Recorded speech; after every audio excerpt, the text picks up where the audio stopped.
Hello అండి అందరికీ.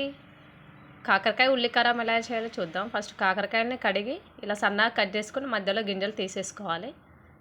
Pan పెట్టుకొని దాంట్లో కొద్దిగా ఆయిల్ వేసుకొని ఉల్లిపాయ ముక్కలు, 1 టీ స్పూన్ శనగపప్పు, 1 టీ స్పూన్ మినపప్పు వేసి వేయించుకోవాలి. దాంట్లో కొన్ని ధనియాలు వేయాలి.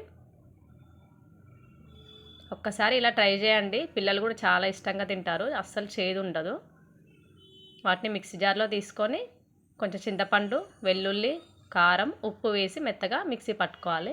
తర్వాత ప్యాన్ పెట్టుకొని దాంట్లో ఆయిల్ వేసుకొని ముందుగా కట్ చేసుకొని కాకరకాయ ముక్కలు వేయించుకోవాలి.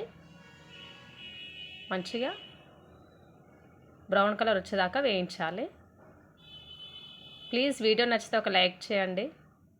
కొద్దిగా పసుపు వేసి ముందుగా పేస్ట్ చేసుకున్నది మసాలా దాంట్లో వేసి ఒక 5 నిమిషాలు మంచిగా ఉడకనివ్వాలి. అంతే, రెడీ. 5 నిమిషాలు అయితే ప్లీజ్ మసాలా సబ్స్క్రైబ్.